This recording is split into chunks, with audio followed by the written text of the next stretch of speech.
ये लकीर कैसे आ रखी है? हेलो गाइस, ये है उत्तराखंड और ये चीड़ का पेड़ है। इस पे गिरा है इंद्र का वज्र। आप यकीन नहीं करोगे, ऊपर लेकिन ये सत्य है। देखो, इस पेड़ की ऊंचाई लगभग 80 से 90 मीटर से भी ऊंचा है ये पेड़। वो कोने कोने पूरा ऊपर से पड़ा है। इस पेड़ के ऊपर से बिल्कुल वज्र गिरा हुआ है और उसके चारों तरफ वज्र क्या होता है वो तो बताओ। वो इंद्र का वज्र होता है। बिजली गिरती है, बिजली, हाँ थंडरस्टॉर्म। हाँ, थंडरस्टॉर्म तो इंग्लिश में हुआ, लेकिन वो चीज़ हमारे वो इंग्लैंड वाले समझेंगे। हम तो पहाड़ी हैं, पहाड़ी क्या, हम इंडियन हैं, हम हिंदी में समझाएंगे इनको।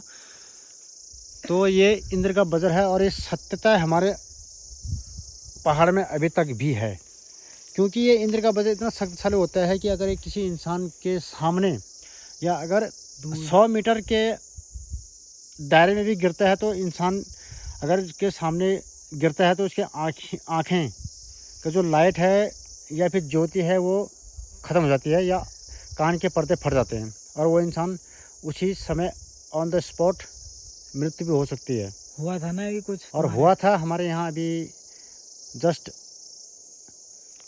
कुछ महीने पहले। हमारे यहाँ पे उलियानी गांव है, वहाँ पे एक बुज़ुर्ग की स्थिति बहुत ख़राब हुई थी, क्योंकि उससे दूर था वो वज्र, लेकिन उसके जो गाय और बकरियाँ जंगल में चर रहे थे, वो 28 बकरियाँ और 7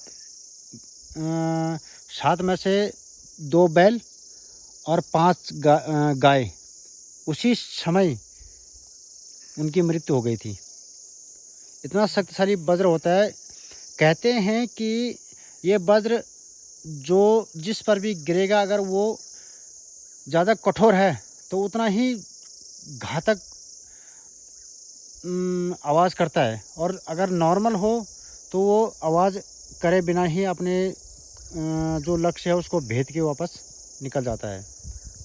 तो गैज और ये मुझे इसी लगता पे है कि क्यों गिरा है? इसी पे क्यों गिरा, औरों पे क्यों नहीं गिरा? नहीं, ये ऐसा होता है, हमारे जो शास्त्र हैं या फिर हमारे बुजुर्गों ने जो हमें बताया है कि इसके बारे में एक पौराणिक कथा हमें बताए या हमने सुना है कि ये वज्र इसलिए गिरती है या उस चीज़ को निशाना बनाया जाता है कि इस पेड़ पे या उस क्षेत्र पर किसी बुरे साया या फिर कुछ नेगेटिव एनर्जी इंग्लिश में कहते हैं, या भूत प्रेत का साया जो भी है ये वास होता है। तो इंद्र भगवान जो अपना वज्र का इस्तेमाल करते हैं उस चीज़ को भेदने के लिए या उस चीज़ के एनर्जी को ख़त्म करने के लिए उस शक्ति का इस्तेमाल करते हैं।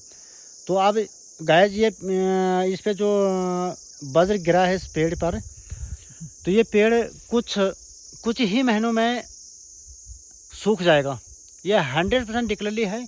हमारे यहाँ पे मैं आपको शायद यहाँ पे तो कुछ है नहीं, कोई पेड़ है नहीं, लेकिन है हाँ, यहाँ पे सामने मैं दिखाऊंगा आपको। अगर समय मिले तो मैं आपको कुछ देर बाद में आपको दिखाऊंगा कि यहाँ पे इसी वज्र के कारण कुछ पेड़ 1-2 महीने पहले खोखले हो गए थे पूरी तरह। अच्छा हुआ कोई इंसान वहाँ या उसके नज़दीक में या उसके संपर्क में नहीं था, नहीं तो वो वहाँ पे उनके लिए घातक हो सकता था। तो ये सत्यता है हमारे उत्तराखंड की, देवभूमि की, कि यहाँ पे जो जितने भी बड़े बड़े पेड़ ये चीड़ के पेड़ हैं जरूरी नहीं कि चीड़ के पेड़ पर ही गिरती है ये अन्य किसी भी पेड़ पर जिस क्षेत्र में जो नेगेटिव एनर्जी पाई जाती है, ये कहते हैं भगवान इंद्रदेव उस क्षेत्र को लक्ष्य बनाते हैं अपने वज्र से और उसको भेदते हैं इस चीज़ से। ये हमारे यहाँ सत्यता है। ये बादल गरजना या ये नेगेटिव या पॉजिटिव वाला सिस्टम हमें वैज्ञानिक पद्धति का हमें जो इतना वो नहीं है, लेकिन जो हमारे जो पुरानी पद्धति है या हमारे जो पुराने लोग कहते हैं उसकी कहानी में सत्यता है, और सत्यता जो प्रत्यक्ष है तो है। हमें विज्ञान पे इतना भरोसा नहीं है जितना हमें अपने देवी देवताओं या अपने जो बुजुर्गों से कहावतों पे है उतना विश्वास है। हमें विज्ञान या ये विज्ञान नहीं दिखा सकता इस चीज़ को। ये साइंस में नहीं लिखा हुआ है। अगर साइंस कोई किसी वज्र को या उसको सत्यापित कर दे या उसको पकड़ के, या उसके जो तुलना है उसको एकदम से जहाँ पर अगर वज्र गिर रहा है उसको तुरंत से उसको कैप्चर कर ले और उसके बारे में वो कर ले, तो हम मान जाएंगे कि वो असल में साइंस कुछ है। पहले देवी देवता है, फिर साइंस है। साइंस हमारे सामने, हमारे यहाँ उत्तराखंड में साइंस बिल्कुल ख़त्म है, हमारे लिए कुछ नहीं है वो। तो गाइस आपको शायद हमारे ये पसंद आया होगा कुछ हम जो बातें कर रहे हैं। बाकी मिलते हैं बाकी मिलते हैं अपने मिलते हैं कुछ अगले वीडियो में। धन्यवाद।